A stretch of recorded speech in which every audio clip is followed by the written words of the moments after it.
Storm the Castle by TLCJ 3. Chapter 4. Nice to meet you. Jolly Stars was training her magic by blasting cans off a bale of hay. She had more extreme magic training before, like using her horn underwater, levitating things that are far away, rapidly firing her horn non-stop for 1 hour. But doctors say if she keeps this up, it could lead to permanent damage, or even a burnout. Doctors say take it easy on the magic training and give her horn a rest for at least 3 months long. Ugh, how long is 3 months? Is it 3 months yet? She whined at her sister. No, little sis, it's been 3 hours. Her sister replied with a clearly annoyed tone. But I want to do something. She once again whined in a more high-pitched tone. Do something anything else than whining. We live in Canterlot after all, her sister said as she left the backyard. Fine! I'll just go to that rarity boutique and get a new scarf, Jolly Star said as she got some bits, put on her hat, and left. On the way there, she bumped into some pony, and with an audible metallic clank, she fell down with a thud. Sorry, ma'am, didn't see you there, a stallion's voice sounded as he held a hoof to help the mare up. She saw a white hoof with a golden shoe, signaling that it was a guard. She took the hoof, and as she got up, she was charmed by the looks of the guard and smiled like an idiot. Hi, name's Jolly Stars. What's yours? The mare asked the guard. The guard took off his helmet and said, Name's Shooting Star, madame. She batted her lashes at him. Can I see you again? She asked. After my shift, which is exactly 6 p.m., answered the guard. See you at the cafe then. The mare slowly trotted away. Back at Jolly Star's home. When she came back, a loud, high-pitched scream of excitement can be heard. Her sister came to her with earplugs stuffed in her ears. What's all the ruckus about? Her sister asked in frustration. I'm going on a, she stuttered. On a what? Sister shouted. On a date! She screamed with her voice cracking up. Oh boy, did the stallion ask you out? Her sister gave a sly grin. Technically, I was the one who asked him out, so yeah. Star's voice trailed off.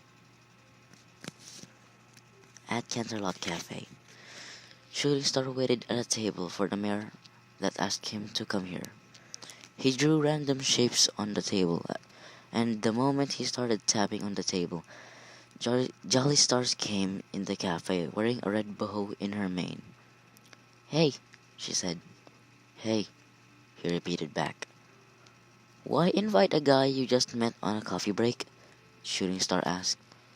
Well, why would you say yes? Jolly Stars asked. Touché, he said. A few worthless questions later, the waiter came up to their table to get their orders. I love peppermint tea, said Shooting Star as the waiter wrote it down. How about you, madame? I'll take the white coffee. The waiter wrote it down and once again left. So tell me stuff about yourself, said Shooting Star with a questioning tone. Well, I'm 24 years old, and I practice extremely hard all day, every day, said Jolly Stars. As you know, I work with the Royal Guard, and I'm 26 years old, said Shooting Star. Jolly didn't know the age answer was a lie. After coffee, Jolly, I haven't been honest with you this whole night, said Shooting Star. Why not? Jolly asked. Come with me, she said. She followed him to an area where no pony could see them. So why did you take me here? Jolly Stars asked. Because of this, Shooting Star said as he raised his hoof and scratched the thin air only to hear a thundering sound and open a portal to another world. How'd you do that? She asked in amazement. He held her by the shoulders and said, Promise you won't tell any pony, he said as he shook her. Cross my heart, hope to fly, stick a cupcake in my eye, she promised. He took a deep breath and finally said it. Here goes. You see, I'm not really a pony. I'm from the planet Distatonia in the Changelink Galaxy. Chain-Link Galaxy, not Changeling. I'm one of a near-extinct species called Dimensioneers. Near extinct because of the Distatonia Romeo planet collision which killed 2.47 billion Dimensioneers. I'm one of the last 5 Dimensioneers in the multiverse. These last 5 Dimensioneers parted ways to choose their universes, to blend in, and we have one job. Choose a planet in that universe.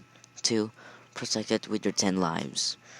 Us Dimensioneers have a part of our DNA we call Phoenix, because every time we die, we turn into a black heavy cube that gives a faint glow. The glow is based off of the personality of the Dimensioneer. And after some time, we get reborn into a new body, new face, new species, but same personality. Us Dimensioneers have 9 rebirth cycles, which means 10 bodies in total. And after we die in our 10th life, we never get reborn. Jolly Stars just blinked and put on a very surprised face. Wait, in your explanation, you said planet Distatonia. Are you an alien? And how old are you? She practically shouted. I'm an alien from another dimension, yes, and I'm 203, he said. Oh my Celestia? She shouted in surprise, confusion, and amazement. You said 10 lives. How many lives do you have left? Jolly Stars asked. Basically, I have 8 lives left, Shooting Star answered. It did not take long for Jolly Stars to count how many lives he went through. So you're in your second life? She asked him. Yup, Shooting Star agreed. Chapter 5 Attack. So you're an alien from another universe, and your planet is in a pocket universe? Yeah, technically my planet is in a binary star system. What's a binary star system? Well, a binary star system is a... Shooting Star was cut off by a sudden shake of the ground and a shattering sound. And as he looked up, he saw green fires falling from the sky. They got out of the enclosed area and was shocked when a changeling soldier wearing a helmet crashed in front of them. The changeling hissed but got kicked square in the face by the off-duty guard. Let's get to the castle. We'll be safe there, Shooting Star said and tugged on Jolly Stars, but got stopped. I need to find my sister, Jolly Star said hesitantly. I'll get your sister. You go to the castle. Where's your house? Asked Shooting Star as he saved Jolly from a changeling. Right round that corner, she answered whilst running to the castle. Shooting Star did the same but in the opposite direction. He stopped at the house around the corner and saw the roof had a hole in it. Shooting Star gasped and went in the house. He saw nothing but rubble until a weak voice called out. Help! The weak voice called. Without a moment too soon, Shooting Star ran towards the voice and dug the rubble aside. There was a wounded mirror with a lot of resemblance to Jolly, only if her eyes were a golden shade. He picked the mirror up and set her on his back as he ran out. Do you happen to know a unicorn named Jolly Stars? Shooting Star asked, just to make sure. My sister, the mayor weakly whispered as he carried her out to the castle. Great, your sister is safe in the castle, Shooting Star said. What's your name, madame? He asked whilst panting but never stopped running. Joy Moon, the mayor said as it passed out. At that moment, they arrived at the castle. Soldier, I need a medic stat, he commanded the guard. Sir, state your name, please. The guard did not notice him, or neither recognized him. You know very well who I am, Sergeant, his voice raised with authority. The guard gave him a stern face and quietly said, "Trust me, sir, I do not have the slightest idea. I am First Lieutenant Shooting Star. Get this mare to the medics ASAP." The guard looked shocked and saluted him. "Right away, sir."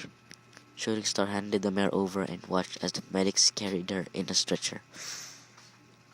He went to the courtyard of the castle, only to be tackled to the cold hard ground by a blue blur. "Did you find my sister?" the voice shouted. He looked up to see a messed up looking Jolly Star with tears of worry in her eyes. "Tell me,"